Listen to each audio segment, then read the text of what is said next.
Bonjour, bonsoir chez vous. Tout dépend de l'heure à laquelle vous allez suivre cette capsule. Bienvenue dans Métanoïa, votre rendez-vous de développement personnel qui promeut le changement de mentalité et le renouvellement de l'intelligence. Je suis Aïchatou Boakomondelo, conseillère en relations d'aide au sein du cabinet Renaissance Consulting.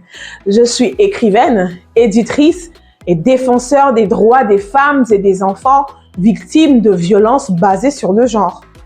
Dans cette rubrique, nous nous focaliserons sur ma casquette de conseillère en relations d'aide.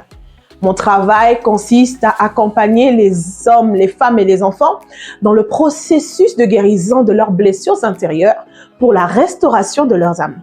L'âme, qu'il sied de mentionner, est le siège des émotions, des sentiments et de la personnalité de l'être humain.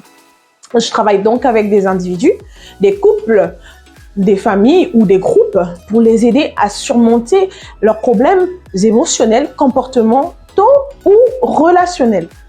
Mon principal rôle est de soutenir, de guider mes clients dans leur parcours personnel de guérison et de croissance.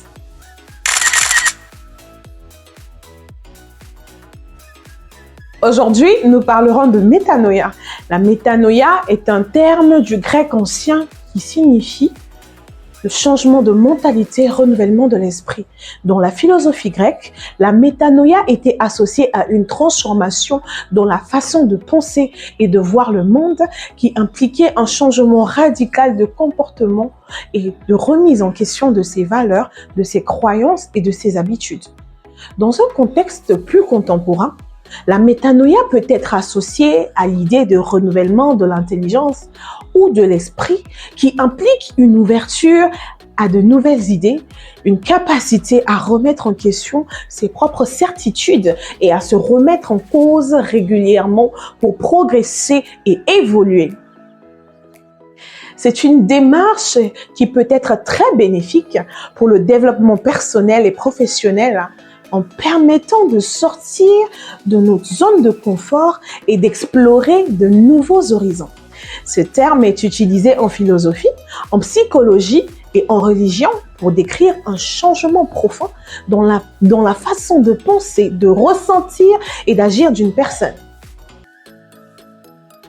En philosophie, la métanoïa se réfère à un changement dans la façon de faire, de penser et de comprendre le monde. Cette idée a été développée par des philosophes tels que Platon et Aristote qui croyaient que la métanoïa était nécessaire pour atteindre la sagesse et la vérité. Platon croyait que la métanoïa était un processus qui impliquait d'abandonner les opinions erronées et les croyances fausses pour atteindre une connaissance plus profonde et authentique. Aristote, de son côté, croyait que la métanoïa était nécessaire pour dépasser les limites de la raison et atteindre une compréhension plus profonde de la réalité. En psychologie, la métanoïa se réfère à un changement profond dans la façon de penser et de ressentir d'une personne. Ce changement peut être le résultat d'un événement traumatique, d'un processus d'introspection et de réflexion. Carl Jung, l'un des fondateurs de la psychologie, croyait que la métanoïa était essentielle pour le processus d'individuation qui consiste à intégrer les différentes parties de la personnalité d'une personne pour atteindre une plus grande autoconscience et auto-réalisation. En religion, la métanoïa se réfère à un changement de cœur et de vie qui se produit en raison de la foi et de la grâce divine. Dans le christianisme, la métanoïa est décrite comme un repentir profond et d'une conversion à Dieu.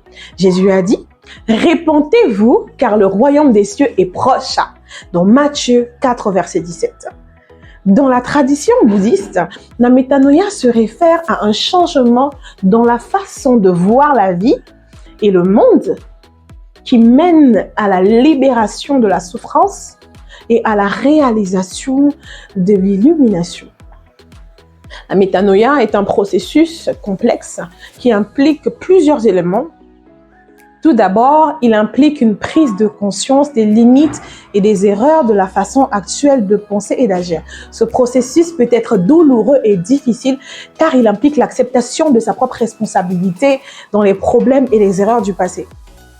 Ensuite, Il implique une ouverture à de nouvelles façons de penser et d'agir qui permettent de dépasser les limitations précédentes. Cela implique une attitude d'humilité, de curiosité et de disposition à apprendre et à grandir. Enfin, il implique un engagement actif envers le changement.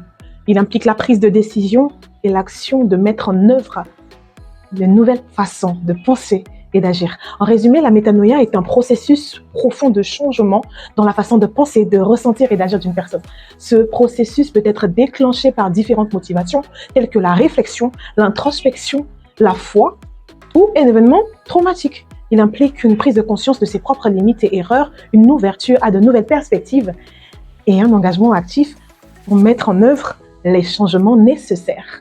La métanoïa peut conduire à une plus grande sagesse, une plus grande autoconscience et une plus grande réalisation de soi.